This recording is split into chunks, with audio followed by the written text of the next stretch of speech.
Relatório especial, Antártida, a crise do gelo. Na primeira parte desta reportagem, descubra como os cientistas que trabalham sobre a superfície gelada da Antártida estão a acompanhar o degelo do continente, que poderá provocar uma subida dramática do nível dos mares. Na segunda parte, visite o exótico e raramente visto mundo marinho existente sob o gelo. O pôr do sol tinge de vermelho o canal de Lemaire, ao largo da costa ocidental da Península Antártica. O gelo costeiro do continente está a desfazer-se devido ao aquecimento do mar e da atmosfera em seu redor. Vista de cima, a plataforma de gelo da Ilha Pini parece um desastre ferroviário em câmara lenta. A sua superfície enrugada está sulcada por milhares de fendas e as margens são rasgadas por fendas com quase 500 metros de largura. Em 2015 e 2016, um pedaço de gelo com 580 km² soltou-se da plataforma e afastou-se, flutuando à deriva pelo mar de Amundsen. Neste mar, a água aqueceu mais de 0,5 graus Celsius nas últimas décadas e a velocidade de fusão e libertação do gelo quadruplicou. A plataforma de gelo é a frente flutuante do glaciar da Ilha Pini,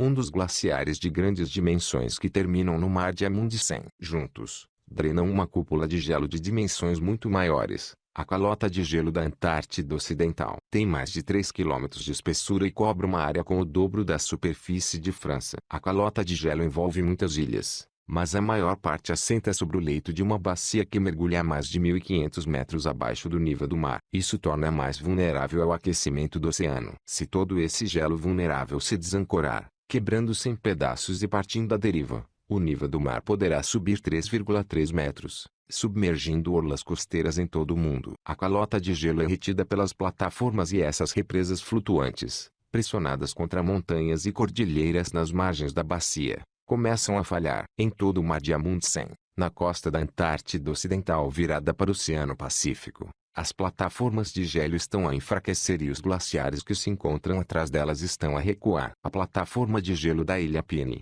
com cerca de 400 metros de espessura na maior parte da sua extensão, representa um caso dramático. Perdeu uma média anual de 45 metros de espessura entre 1994 e 2012. Âncora enfraquecida nos Lidezo, Reef 1, a plataforma de gelo flutuante da Ilha Pini, que sustenta um enorme glaciar, está a ceder. A água quente do mar está a enfraquecê-la por baixo. Imagens recolhidas por satélite captaram o crescimento de uma fenda, o Rift 1, a 17 km do mar. A fenda cortou a plataforma, libertando mais de 580 km² de gelo. São os glaciares que estão a recuar mais depressa na Terra, afirma Eric Rignot, especialista do Laboratório de Propulsão Ejecto da NASA. Eric acredita que o colapso da calota de gelo da Antártida Ocidental acontecerá mais cedo ou mais tarde. A questão é se demorará 5 séculos ou menos de um. E se a humanidade terá tempo para se preparar. Temos de fazer bem as contas, afirma. Mas precisamos igualmente de ter cuidado para não desperdiçarmos demasiado tempo a fazê-las. Em dezembro de 2012, um avião sobrevoou a plataforma de gelo da Ilha Pini a baixa altitude. Quando o avião aterrou, só desembarcou uma pessoa e sondou a neve com uma vara de 2,5 metros. Por fim, o batedor fixou satisfeito. Não havia fissuras ocultas. Os outros cientistas desembarcaram. A equipa, liderada pelo especialista Martin Truffaut, começou a montar o acampamento. A equipe de Martin Truffaut queria abrir buracos ao longo da plataforma de gelo, de modo a poder medir o calor que a devora, subindo a partir da água do mar. De noite, deitados nas suas tendas num ponto de uma costa com 6.500 km sem um único posto avançado permanente, ouviram estalidos e baques sonoros provenientes do gelo. Todas as manhãs viam novas fissuras, com 3 centímetros de largura e aparentemente sem fundo, rasgando a superfície do gelo. Ao longo do seu estudo de 5 semanas, a espessura do gelo sob os seus pés estreitou mais 2 metros. A comunidade científica demorou muito tempo a tomar consciência da enorme velocidade a que o gelo da Antártida Ocidental poderia derreter. Em parte, isso deve-se ao fato de os glaciares mais vulneráveis estarem muito bem defendidos. Em frente da plataforma de gelo da Ilha Pini, a extremidade flutuante do glaciar, a própria superfície do mar congela todos os invernos. No verão, este mar fracturado junta-se a icebergs soltos das plataformas de gelo para formar uma paliçada móvel que, historicamente, mantém os navios afastados da plataforma de gelo. O sector ocidental da Antártida está a aquecer várias vezes mais depressa do que o resto do planeta. 90% dos seus 674 glaciares encontram-se atualmente em recuo e estão a soltar mais icebergs no mar, como este na Baía Andvord.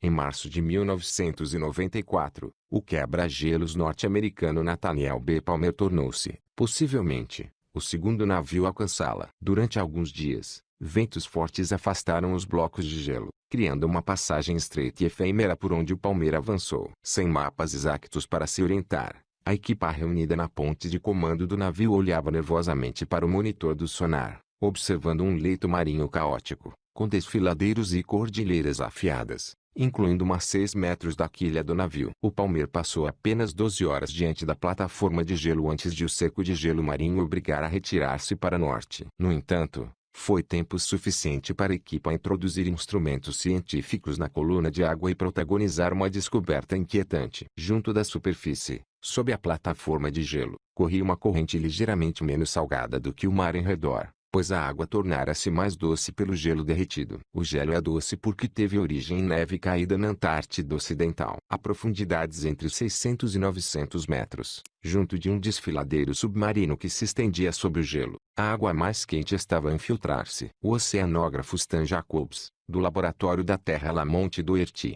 em Nova York, rapidamente se apercebeu do que se passava. A água quente vinha do Pacífico Sul, a mais de 300 quilômetros para norte. Possuía um teor de sal tão elevado que corria junto do leito de um desfiladeiro submarino que descia em direção ao glaciar. Fora o próprio glaciar a esculpir o desfiladeiro milhares de anos antes, na última glaciação do planeta. Agora, esse mesmo desfiladeiro canalizava água quente para baixo da plataforma de gelo da Ilha Pine. Algures, a dezenas de quilômetros para o interior, a água quente alcançava a linha de ligação, o ponto onde o glaciar se ergue a partir do leito marinho e se transforma numa plataforma de gelo flutuante. Ao embater contra essa parede de gelo, a água quente desgastava, produzindo um fluxo constante de água do mar com elevada quantidade de gelo derretido. Mais fria e mais doce, era igualmente menos densa e, por conseguinte, corria sobre a água mais quente que afluía ao glaciar, regressando ao mar imediatamente sob a plataforma. Através da medição do volume desta água doce,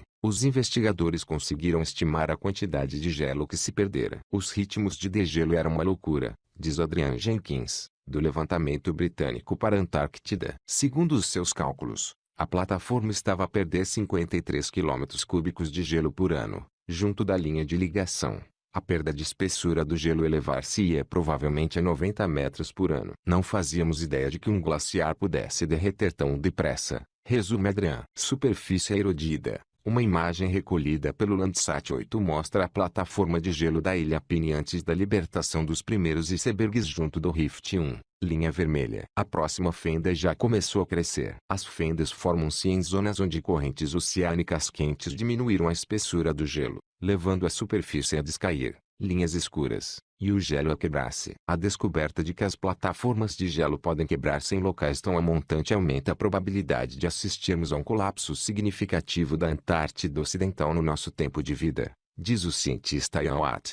Nos 13 anos seguintes, ele e Stan Jacobs tentaram regressar à Ilha Pine 3 vezes. Havia sempre gelo marinho a bloquear o seu caminho. Quando finalmente conseguiram regressar em janeiro de 2009, a bordo do Palmer, descobriram que o ritmo do degelo aumentara a cerca de 50%. Dessa vez, vinham equipados com uma nova ferramenta, um submarino robótico amarelo, o Autosub 3. Com o formato de um torpedo e o comprimento de um caminhão de transporte de mercadorias, conseguia navegar autonomamente sob a plataforma de gelo, sem manter contato com o navio, até 30 horas consecutivas. Nos 3 primeiros mergulhos, o Autosub 3 descobriu que a plataforma de gelo perdera espessura suficiente para se descolar de uma cordilheira submarina que, estendendo-se ao longo da sua largura, em tempo serviu de suporte à plataforma de gelo e a manteve estável. Isso abriu uma fenda que permitira a entrada de água quente, derretendo a parte inferior do gelo ainda mais depressa. No 4º mergulho,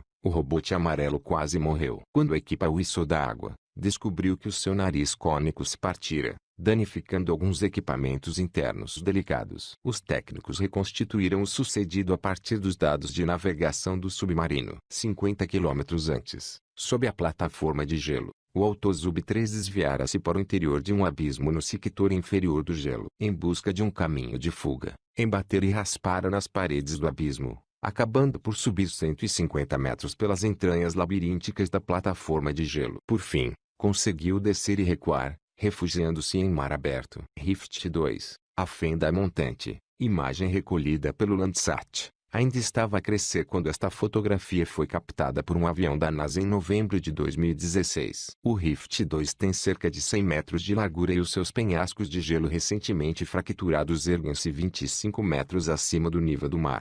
Os dados recolhidos pelo sonar do submarino revelaram pormenores sobre a maravilhosa paisagem através da qual este navegara. O fundo da plataforma de gelo apresentava-se sulcado não por um, mas por vários canais, que avançavam até 185 metros pelo seu interior. As paredes destes desfiladeiros de gelo invertidos estavam esculpidas em socalcos, parapeitos e esquinas afiadas. Junto da aresta superior de cada uma corria uma fissura que penetrava ainda mais no gelo. Adrian Jenkins não queria acreditar quando viu pela primeira vez os mapas elaborados pelo sonar. Stan Jacobs apercebeu-se de que desfiladeiros invertidos tinham sido esculpidos pela água corrente, à semelhança do que sucede em terra com os desfiladeiros rochosos. Aparentemente, a água do degelo que subia da linha de ligação ainda era suficientemente quente para derreter mais gelo, e à medida que fluía ao longo de dezenas de quilômetros junto do sector inferior da plataforma de gelo, regressando ao mar aberto, derretia grande parte da própria plataforma. Enormes extensões da Antártida Ocidental estão a perder gelo atualmente. O aquecimento tem sido mais dramático na Península Antártica,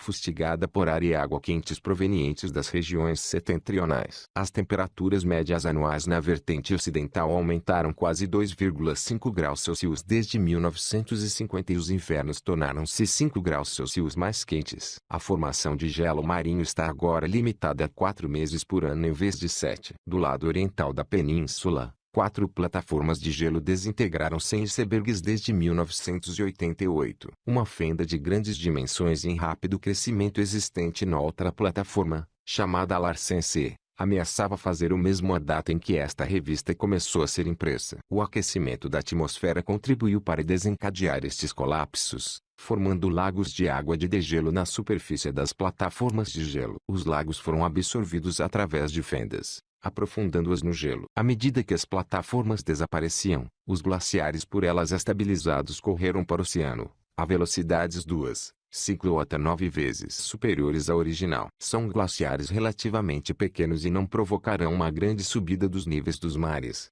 mas a sua aceleração reforçou preocupações relativas a outros glaciares maiores existentes no Mar de Amundsen. As curvas graciosas de um iceberg testemunham o degelo rápido que sofreu desde a sua libertação por um glaciar no canal de Limari. Do lado ocidental da Antártida, os invernos tornaram-se quinto mais quentes desde 1950. O Mar de Amundsen situa-se mais a sul do que a península, e a atmosfera não é tão quente lá. A maior ameaça aos seus glaciares é o mecanismo que Stan e Adrian ajudaram a descobrir: desfiladeiros submarinos profundos que canalizam a água quente vinda do norte para baixo das plataformas de gelo e desfiladeiros invertidos que concentram o calor no sector inferior do gelo. Um levantamento de várias plataformas de gelo da Antártida realizado por satélite no ano passado e liderado por Ted Campos, do Centro Norte-Americano de Dados sobre Neve e Gelo, e Elaine Fricker, do Instituto Oceanográfico Scripps, revelou que estes desfiladeiros criados pelo degelo são comuns. Tendem a disseminar-se em leque e a conduzir água quente em direção às margens das plataformas. O gelo ali existente é fundamental, roça contra as margens e abranda o fluxo da plataforma e do glaciar por detrás dela. Mas esse gelo de fronteira é mais fino do que o restante. Isto é algo a que temos de prestar atenção,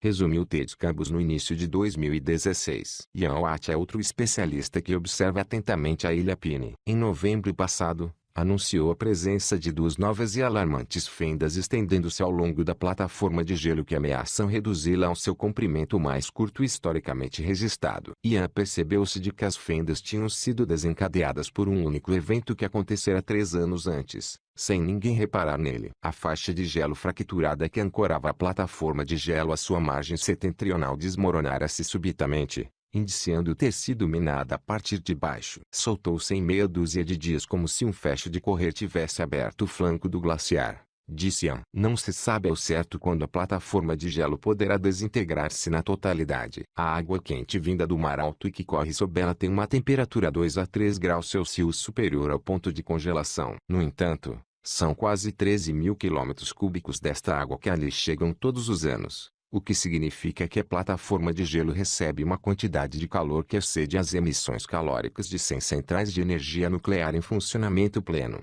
Quando Martin Trufer e a sua equipe acamparam na plataforma em dezembro de 2012, conseguiram aperceber-se do seu enfraquecimento. À medida que a água do degelo penetra mais fundo na parte inferior do gelo, o gelo perde suporte e descai, levando toda a plataforma a dobrar-se e torcer-se. Ao longo das linhas de fractura, tanto no sector superior como inferior do gelo, as fendas abrem. Os estalidos e baques sonoros ouvidos pelos investigadores e a abertura diária de novas fendas testemunham o declínio progressivo do gelo, à medida que este perdia espessura e se quebrava sob os seus pés. A superfície do mar congela anualmente. A extensão de gelo estabeleceu um máximo histórico em 2014 e um mínimo histórico este ano. Com o enfraquecimento da plataforma de gelo da Ilha Pine e a aceleração do glaciar atrás dela, o gelo foi perdendo espessura numa extensão de quase 250 km para o interior. Os efeitos desestabilizadores constatam-se todos os anos na Antártida Ocidental. Um pequeno empurrão pode causar décadas de comportamento de recuo difícil de reverter, afirma Martin Trufer. Com efeito, segundo as investigações de Eric Rignot e seus colegas nos últimos anos, o colapso de vários grandes glaciares que fluem para o Mar de Amundsen é agora imparável. Entre 2002 e 2009, a plataforma de gelo diante do glaciar Smith perdeu 450 metros de espessura em alguns locais. As linhas de ligação dos glaciares de Amundsen recuaram tanto que assentam atualmente numa zona do leito marinho que se inclina em direção ao centro da calota de gelo. Cada aumento do recuo expõe mais gelo à água quente do oceano. É um processo rápido e descontrolado e os cientistas estão a tentar descobrir, com urgência, quão rápido será. O aquecimento acelera os glaciares. As plataformas de gelo flutuantes servem de âncora aos glaciares costeiros e ao gelo continental. Quando se quebram, o gelo corre mais depressa para o mar. Da esquerda para a direita, estável, a força exercida pelo oceano e a fricção com o leito rochoso mantém a estabilidade do glaciar. Quebrando-se, a plataforma quebra-se por ação do ar quente da água do mar. O glaciar pode ser lubrificado pelo degelo na base, perda acelerada. À medida que o glaciar perde massa, a encosta torna-se mais inclinada, acelerando seu fluxo para o oceano.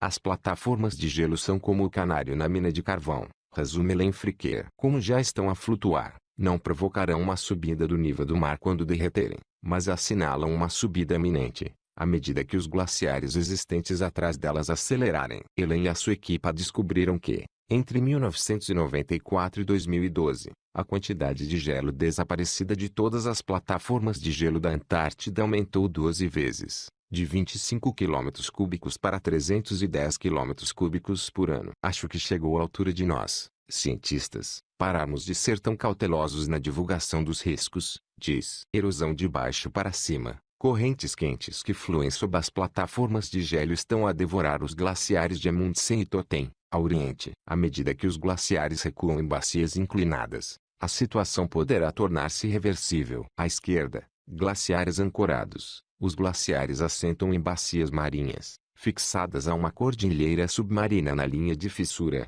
À direita, glaciares em recuo. Correntes quentes fazem recuar a linha de ligação, soltando gelo e acelerando o fluxo e velocidade do recuo. O recuo e degelo destes glaciares acelerarão ao longo do tempo. Concorda Eric Rignot. Talvez não nos preocupemos com isso nos próximos 30 a 40 anos, mas entre 2050 e 2100 as coisas podem ficar mesmo más e, nessa altura, já será irrelevante ouvir os cientistas.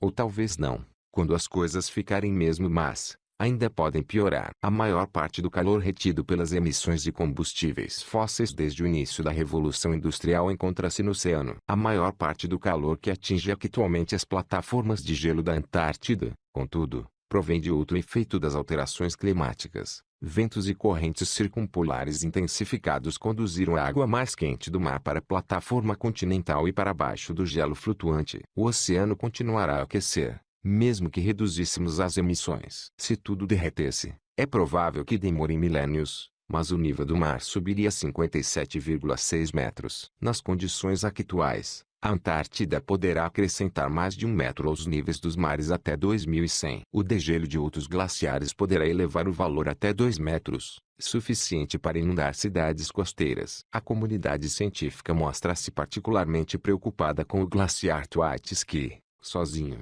poderá aumentar o nível global dos mares em mais de 1 metro. No outono passado, as fundações para a ciência do Reino Unido e do ZEU anunciaram uma missão de cooperação de 18 a 22 milhões de euros, a iniciar em 2018, que avaliará o estado dos glaciares. Por ora, as melhores estimativas indicam que o degelo da Antártida será suficiente para aumentar o nível global dos mares em mais de 1 metro até 2100, dependendo da velocidade a que os seres humanos continuarem a emitir gases com efeito de estufa. Se juntarmos a isto a Groenlândia e outros glaciares em degelo acelerado existentes em todo o mundo, o nível dos mares poderá, plausivelmente, aumentar 1 a 2 metros até 2100. Na Antártida Oriental, investigadores australianos procuram fissuras no glaciar Totem antes de utilizarem instrumentos para medir a velocidade a que está a deslocar-se e a perder espessura.